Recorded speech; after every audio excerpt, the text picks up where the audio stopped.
So we've had huge reveals lately with these starter decks in the One Piece TCG. Definitely a lot of new support and some stuff that's going to possibly shake up the meta, in my opinion. Whether or not it actually does have an impact on like the tier 0-ness of Blue Purple Luffy, that's to be debated and to test, obviously, once we get this stuff. But these are all coming out in like 2 weeks. I think that's when like the starter deck event is happening, when stores are going to be having this product, so people will be able to do in-person testing. I feel like everything, most part, has been kind of revealed, except for I think Yamato still has some cards left. But if this video comes out and they've all been revealed, then Past Me was wrong, and they have been revealed, and maybe they're amazing and great. But I wanted to go over 3 colors right now and just kind of talk about them in the general consensus of the meta and what it can kind of mean for set 11, right? And what Bandai's intentions might have been and how this kind of balancing works. So if you were unfamiliar or haven't checked out the new cards, shout out to Cardi Kaizoku for the deck builder. I'll have it linked in the description as well as his channel. Great content creator with a lot of resources. I just want to give my opinion on some stuff and what I think set 11 will look like going forward, especially for us here in the West, right? Because we're going to be getting these pretty much simultaneously with set 11 dropping. So Japan, people in the East wouldn't have had these as early for their set 11. So we saw kind of how set 11 shaped up with Blue Purple Luffy being the leader to beat, and there were some decks that can contend with it and do like kind of all right. There were still some very, very strong tier 1 decks, definitely winning a lot of tournaments. But for the most part, from what I've seen and heard, Blue Purple Luffy is a very, very strong, powerful deck. So I'm very interested to see how this new support kind of combats that, what Bandai's intentions might have been with some of the design for these cards. And yeah, let's get into some of these. But before we do, make sure to leave a like, subscribe, and if you want to support this channel, check out the links in the description. I've got a TCG player link if you're going to be buying any cards, as well as a Nen Garden link for 5% off with Straw Hat Pecan. Dope play mats, desk mats, and stickers on their site. Check it out. But let's get into this. Right, we've got the Shanks deck. We've got the 6/4 2K counter Uta. If you have a character with 10,000 power or more, this character gets -4 cost in your hand. So that means 2 cost to play it out, right? Similar to the purple Sanji 2K counter blocker. Also, she's just a blocker. Very nice because it combos perfectly with this Shanks 9/10. If your opponent has a character with 8,000 base power or more, this card in your hand has -3 cost. So essentially you're playing out this 9 cost for 6, which means then you have a 10k power on board, so you can play out this Uta for 2. So for 8 Dawn, you can essentially play out a 9/10 and then a blocker. And the fact that she is a 6 cost means it's a little bit more resource intensive to remove her once she's on the board. So great play. And then also this Shanks has the going theme with a lot of the new starter decks. Being on play if your leader has the red hair pirates type or is Uta, your leader gets plus 2,000 power until the end of your opponent's next end phase. Very crucial. Becoming a 7k leader definitely is what kind of can help step up for a lot of these decks into Blue Purple Luffy, right? Shanks is still a very strong deck, so I'm kind of maybe not worried, but like wondering how decks like Shanks and Blackbeard, they're already very strong, are going to do now that they have all of this new support. And I think for a deck like Shanks, especially, becoming a 7k leader is essentially becoming an 8k leader for at least one swing of the turn. If you don't know, Shanks has the ability that you can give one of your opponent's leader characters -1,000 power when they attack, right? So you get a free 1k counter. So if you're a 7k base, that means they have to swing 8,000 into you just to connect for 1k counter. Amazing value, especially when on a 10 Dawn turn, you could play this out for 6. Having 4 Dawn left, you could play a Lucky Roo blocker, you could play an Uta blocker, you could do a lot, right? You can even swing a little higher, you can leave 2 Dawn up for a Red Hawk. A lot more options. Those were pretty much, obviously, being like SRs, the strong cards of the deck, but we got a couple more new ones. We got the Ben Beckman 4/5/1. On play, trash a card from your hand if your leader has the Red Hair Pirates type. KO one of your opponent's characters with 4,000 base power or less. So pretty expensive having to trash a card. But again, Shanks does run a lot of bricks, so I wonder if any Shanks players are actually excited for this card. It still does seem pretty expensive for what it accomplishes. Hitting base power or less means you can't reduce it, right? Or does that mean for original power? I don't know, but still, it's a lot expensive for just a 4K stat line, regardless, right? Then we've got the Luffy, a 1 cost, 2K power, 1K counter. Active main, rest one of your Don cards and this character. Give to one of your opponent's characters minus 1,000 power during this turn. Interesting, we're getting more support for like control Shanks, you know? He is film typing, so that's why a lot of people have joked about this being like a film Uta starter deck with how much the support kind of translates into that. But I'd say that's a good thing for just general people who want to play the game, right? Getting more value out of your starter decks is obviously great. We have things like Ben Beckman that's kind of leader locked. I mean, it is leader locked, Red Hair Pirates type. So you don't get to play some of these new cards in any other red deck. Like, for example, this might be pretty decent in Marco or such, which is like a more traditional like control deck. I mean, Shanks does play control, a lot of lists do, but it'd be nice to have more control options for other red decks. But stuff like this, where you can use it in at least film Uta, is nice, as well as the SRs. And then we've got Yasop, active main once per turn, give one of your rested Don cards to your leader or one of your characters. It's a 1 cost, so very similar to the, well, exactly similar to the 1 cost Nami that does the same thing, or I think Koala. But this definitely helps with the other Yasop that, when attacking with the Don attached, can minus a character's power by 1,000, like, you know, this Yasop, right? If you're running control Shanks, I think a lot of lists do run this just for the power reduction, right? It helps with the new gate, the 7 cost new gate that rests itself to KO a 5,000 power. I mean, the new gate also attaches a rested Don to a leader or character, so if you're playing that on curve, you could have still played it. So maybe the Yasop isn't like totally necessary, but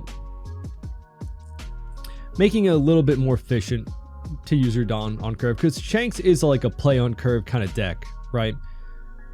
So making your plays just more Don efficient. It also just helps, like I said, if you're gonna have to swing into a 6K power leader, getting more value out of your Don is nice. I don't know if the list will have room for this, but obviously we talked a lot about Blue Purple Luffy, but the Luffy we're referring to is, there's so many Luffy leaders and so many Luffys. This Luffy right here, right?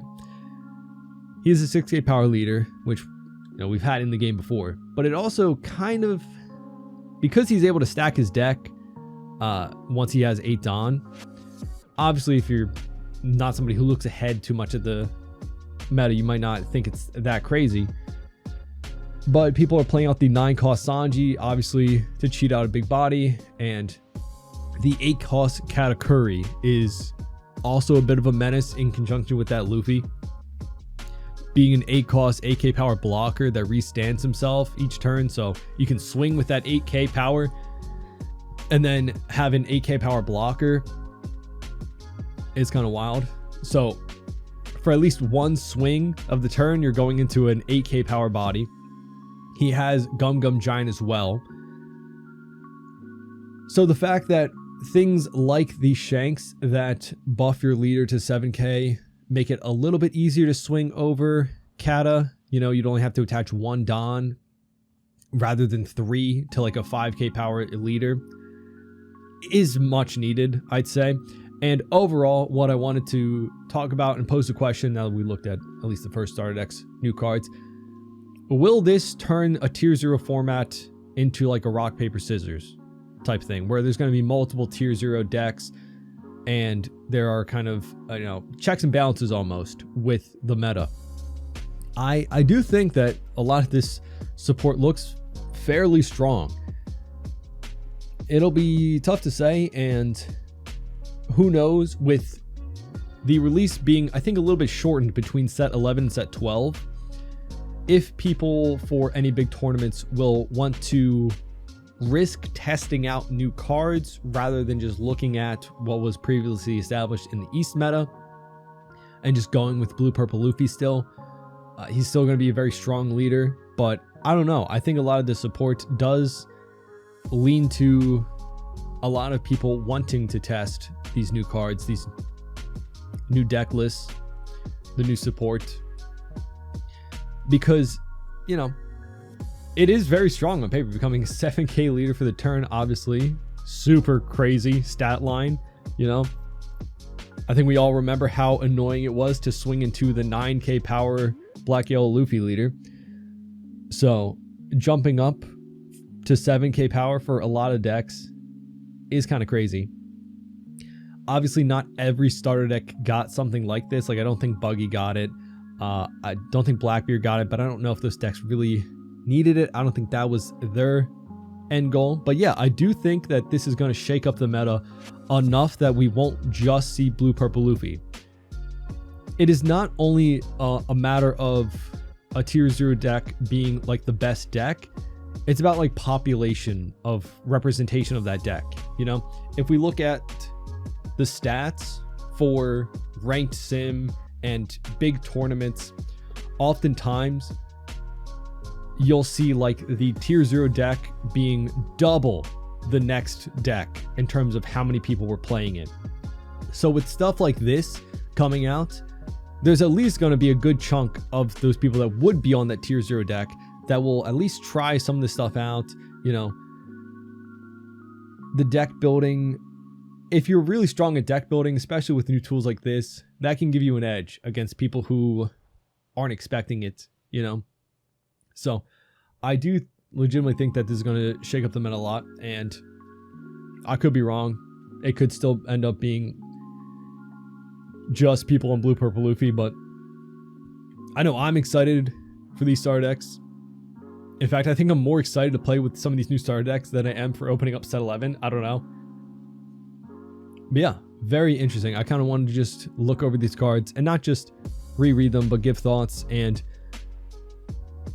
my honest opinion on picking them up, especially from a new player's perspective. If you're coming into the game now, there's a lot to be looking at buying, right? Like what should I really buy to get into the game? And I think with how strong some of these starter decks are with some of the new cards, they're a great pickup, you know? Obviously, buying a booster box isn't the way to build a deck. It's a way to get some bulk and some, you can try out a bunch of different stuff. But if you're looking to play one specific leader, you know, picking up singles is always a great option. But yeah, these starter decks do seem like they have a lot of great potential. Obviously, probably need to change out a few pieces, but overall, stuff like this is really crazy, right?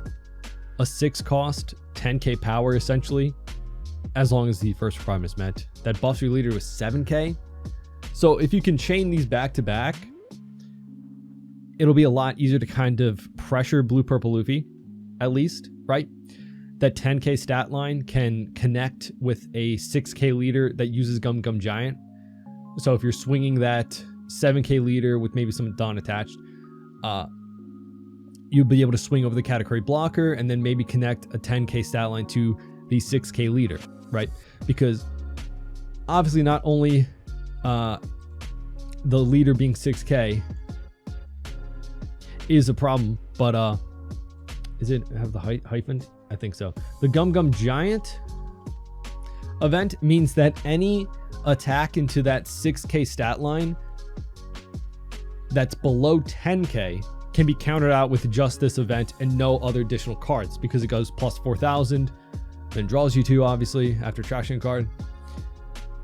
So if you have this 10k stat line, they'll have to use Gum Gum Giant and an additional card. It's not that hard because you're drawing 2 from Gum Gum Giant anyway, but it's a lot better than having to wait for like a 10 cost Shanks or something like that, or Rayleigh, to like swing into them. So it is an option to play out a bigger body, possibly a turn earlier, or at least have some more Dawn to work with on the turn you do play him out, so you can apply pressure or play out more blockers or such.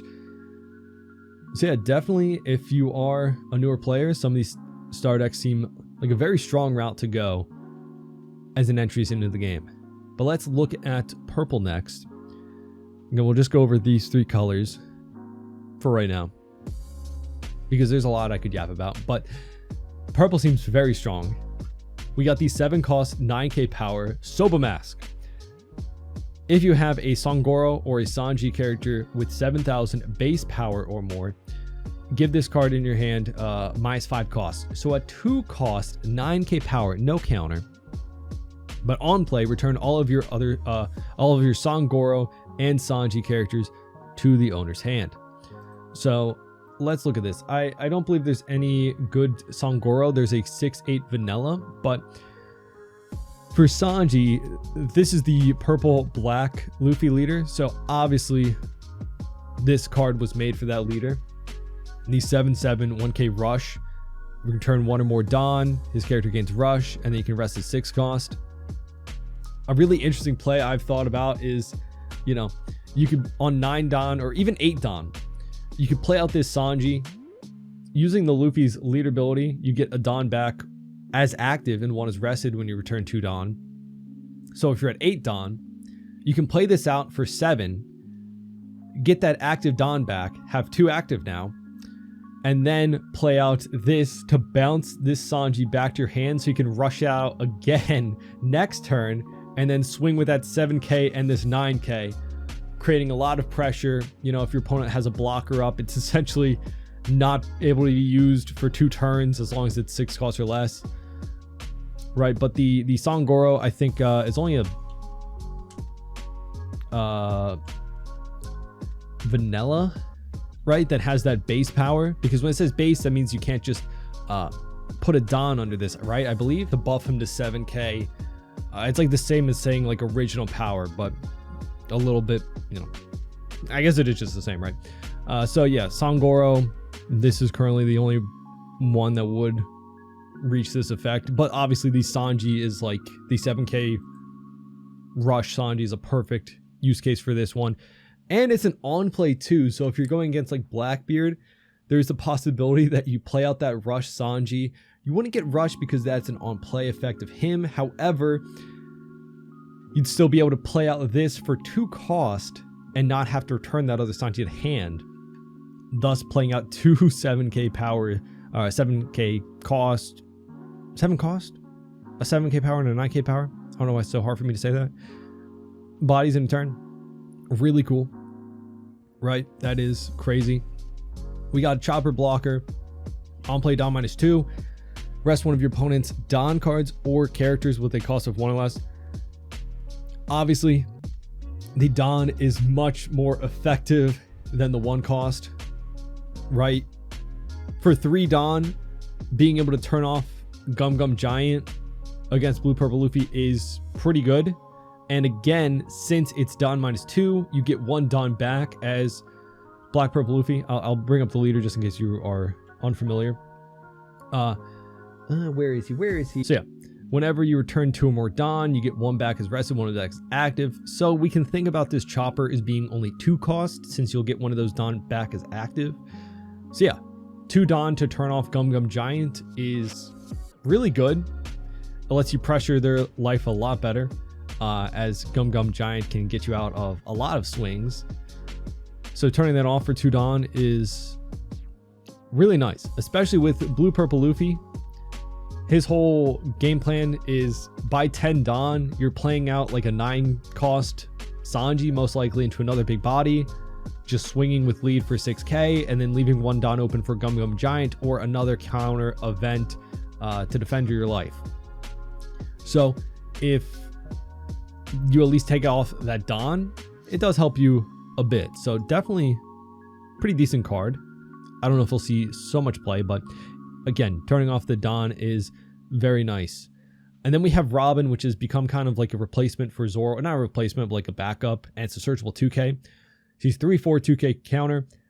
Dawn -2 on play. Add 1 Dawn from your Dawn deck and set it as active. So similar to what the Zoro did, right? Whoopsies. The Zoro that does the same thing, but he doesn't have counter, but he's at 3/5. There's so many Zoros, but here he is. Same thing. He's just a 3/5, no counter. So this is a searchable 2K for the deck. I don't know if a lot of lists were still running like Black Maria, which obviously it still might want to run for using the 10 cost, but this is another option now.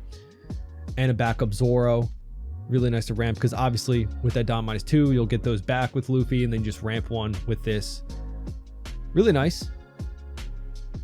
Unfortunately, she's a 4K stat line, so won't be able to really swing into much. But you really can't ask for everything in one card, right? She's a 2K counter at the end of the day. General Frankie is an 8/10 on play, Dom -2. Give up to 2 of your opponent's characters -2,000 power during this turn. Again, kind of like a 7 cost, because you'll get one of those Dom back as active through your leader ability if you're playing this in blue purple Luffy, or not black purple Luffy. Sorry, again, too many Luffys. He's pretty expensive, and I think that's what everyone's already said about it, right? There's the Brook that does the same thing, but when attacking, but he's a 6/7, so you can play him out a little bit earlier. And of course, being the one attacking, it'll be the next turn where you actually get the effect off. If you're going to use this effect to get through like blockers or an 8 cost green Captain Kidd, it just doesn't leave you with a lot of Dawn left over for that turn, you know? I can imagine it, like the idea being, hey, if blue purple Luffy is going to hide behind the 8 cost Katakuri blockers, this will mean they're 6K. So if they block, it's the same thing as, you know, swinging at leader. So maybe you could get some value out of this, but I don't think so. He doesn't have a counter, and again, pretty expensive. The main card of the deck is this SR here, the 6/7 no counter Luffy on play and when attacking, Dawn -2. If your leader is multicolored and your opponent has 5 or more Dawn cards on their field, your Straw Hat Crew type leader's base power becomes 7,000 until the end of your opponent's next end phase. So very important wording on this, because it becomes base power doesn't get plus 2,000, right? It means that you can't play 2 of these out and become a 9K leader. So that's what I guess they're trying to prevent. But very nice that it's a when attacking for Blackbeard, right? Unfortunately for Shanks, he won't be able to get the on play out against Blackbeard, but still establishing a 10K power for 6 Dawn is very nice. This does give you that option though, the when attacking. Of course, being a 6 cost, it won't be so hard for Blackbeard to remove now that they've got this new Blackbeard, but we'll get into that. Still a very nice stat line, especially for going against blue purple Luffy. I think this is really nice. Really nice. Being able to ramp into this, being a purple deck, right? Blue purple Luffy ramps very quickly. That's their whole start to mid game, is just ramping to get to that 8 Dawn so they can start searching and stacking their deck. Being able to kind of ramp alongside them and then play out a 6/7 that will buff your leader up to 7. Very nice. Like, I can see the goal of these 2 cards here, right? You can play this out, and then on your following turn, play out the Frankie, right? So then you're swinging 7K into a 6K leader. And if they did play out that Katakuri blocker, now he's a 6K, so they can't just freely block with it if you did play out the Frankie. Then, of course, in 10K stat line, like I said, is nice to have against the 6K leader with the Gum Gum Giant. But the fact alone that this means every turn we could be a 7K leader is really crazy, especially when this is just an on play just for this turn and then your opponent's turn, right? You'd have to play out a second one the following turn to keep up with that 7K stat line. Here we just had to make sure Luffy doesn't get removed. Really nice. However, again, if you're a newer player looking at these starter decks, how much value do you get from purple, right? Realistically, you're kind of just looking at this in terms of black purple Luffy. It's not specifically stated that it's leader locked. However, the conditions are so crazy for this. It has to be, you have to be multicolored leadered. So you can't use this in purple Luffy, right? And it is pretty expensive for any other purple deck besides Black Purple Luffy, right? With that Dawn -2, that's a whole turn worth of Dawn. But with Luffy's leader ability, you get that back. And the other leader, like Robin, for example, that's pretty expensive. It is pretty expensive. But yeah, very strong stuff for Black Purple Luffy. I am very excited to check out this deck in particular.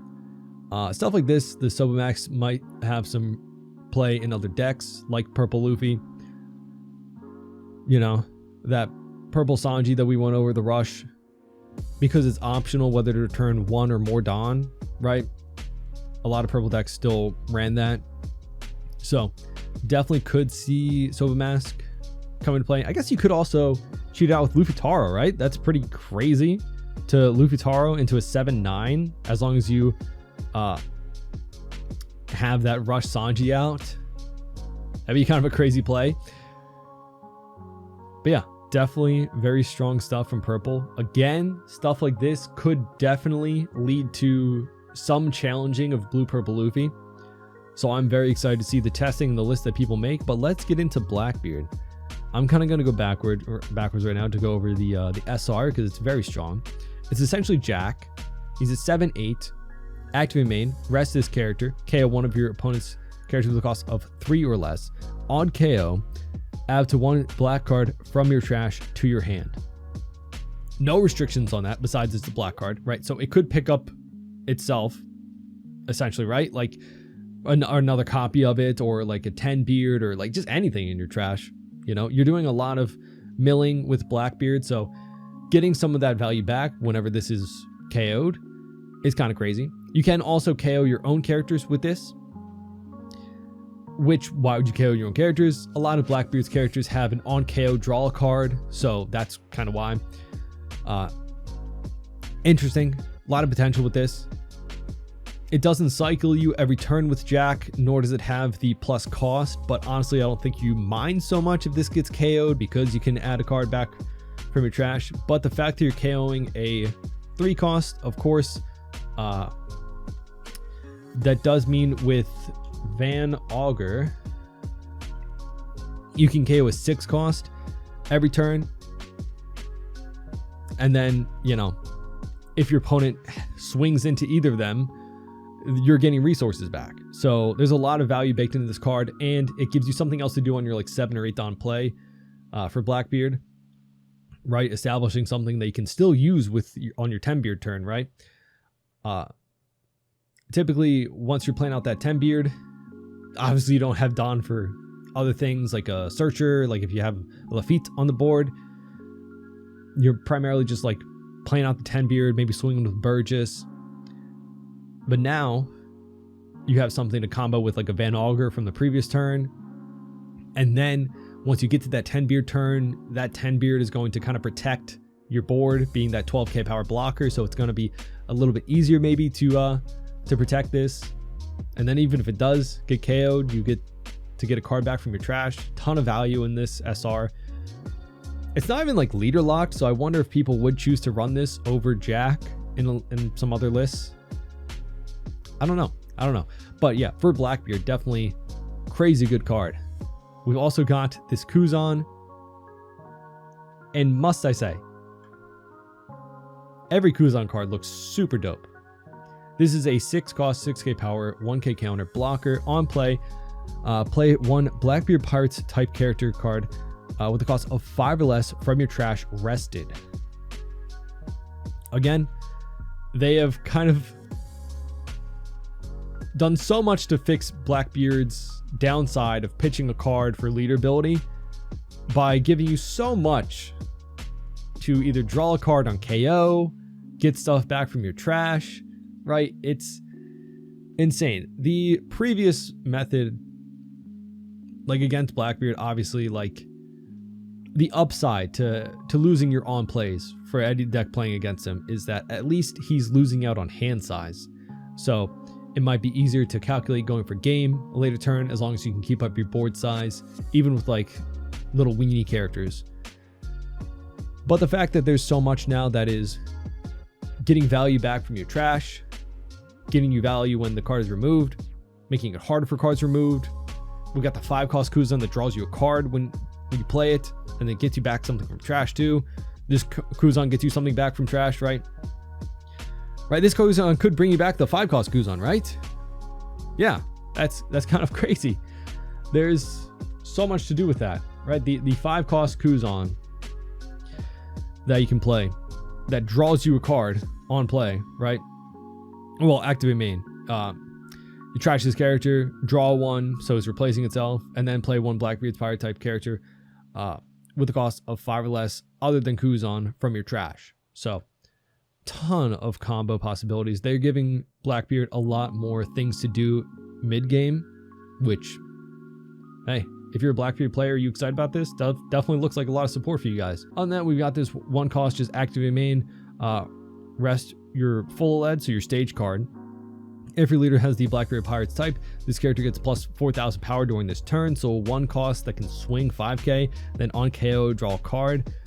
I don't know if people are going to gravitate towards this card super too much, because full lead is very important for buffing up your Burgess, like searching, and well, I'll bring up this stage. Active main, trash 1 card from your hand and rest the stage. Look at the top 3 cards from your deck, reveal up to 1 Blackbeard Pirates type card, and add to your hand, then place the remaining at the bottom of your deck. So trashing card from hand to search, buffing up your Burgess by stacking your trash. Also, stacking your trash would help with this Blackbeard, giving you more options. Just play it off of that, or this Kuzan. So I don't know if you'd want to rest your stage for this, but it does give you more early game potential, maybe. I don't know if you really want to be aggressive with Blackbeard, but it does, you know, give you something else to do with your stage. I don't know. Then we've got Devon, Katarina Devon, 1 cost, 1k counter, 2k counter, 1k power, 2k counter. Active main, may trash this character. If your leader has the Blackbeard Pirates type, give up to 1 of your opponent's characters minus 1 cost during this turn. On KO, draw 1 card. So, another searchable 2k counter for the deck. More options for 2ks is always good. More utility, right?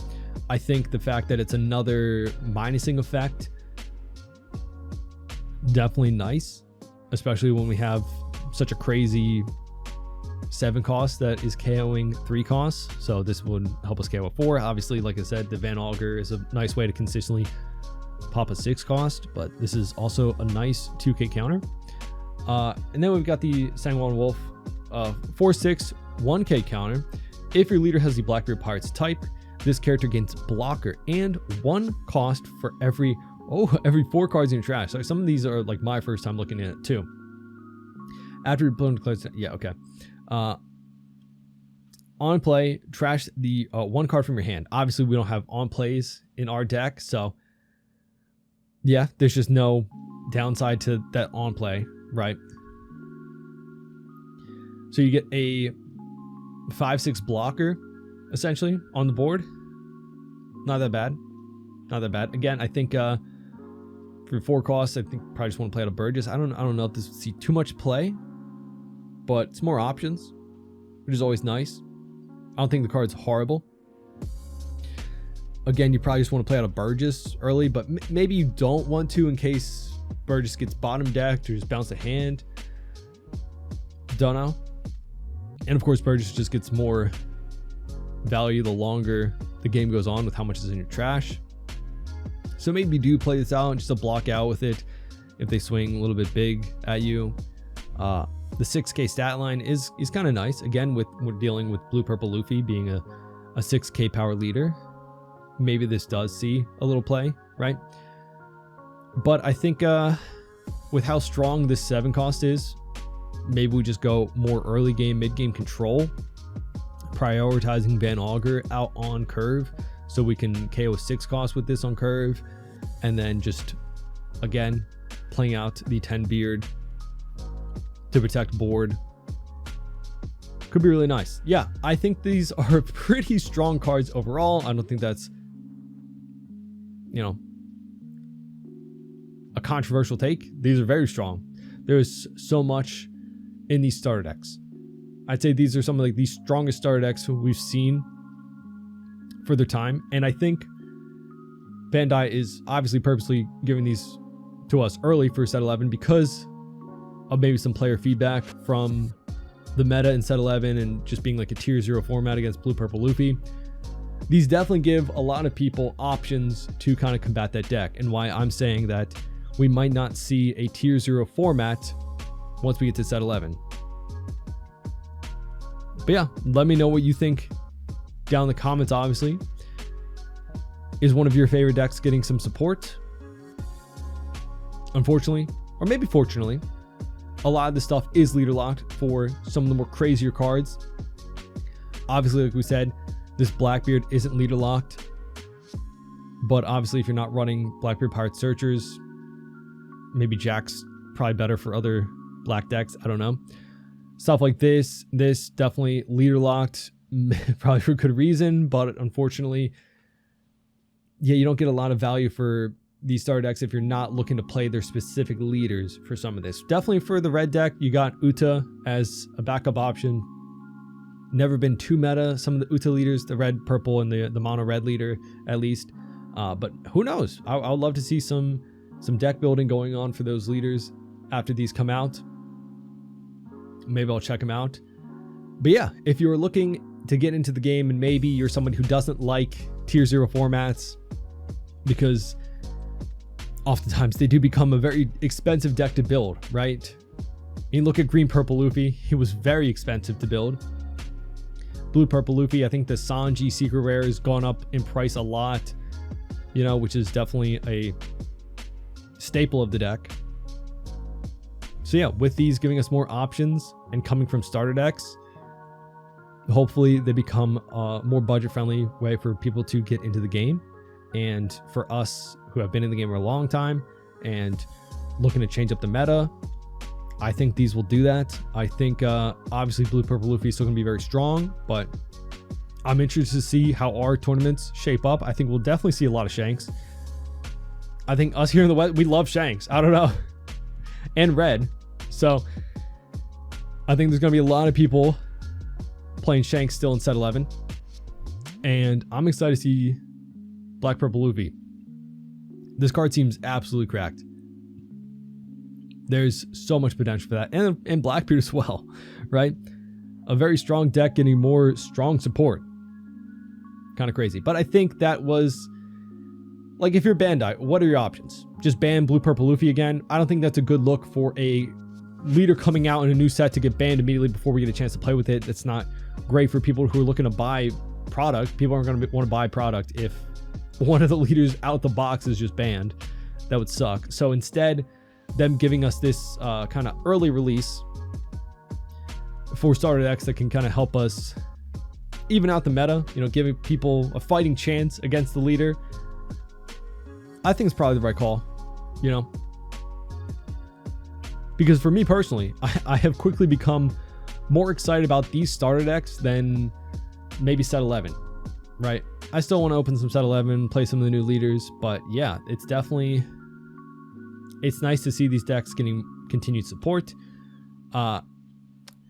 Maybe there's the argument to like, oh, well, Shanks has been meta since he came out in set 9, so it's like, more Shanks, more Blackbeard, but is that the better trade-off than having a tier 0 format? Who knows? I think I kind of prefer this. So I'm looking forward to these starter decks. Definitely let me know what you think down in the comments. We'll go over the other starter decks when everything's fully revealed. I think, again, for the most part, a lot of it is. But yeah, I'll go over the other 3 starter decks in a future video. But I just wanted to kind of pose a question and the idea of like these starter decks being the things to balance out set 11's format.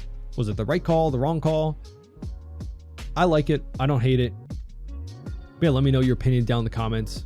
Of course, again, I'll have the deck builder from Kaizoku in the description if you guys want to check out the cards or make any of your own deck lists.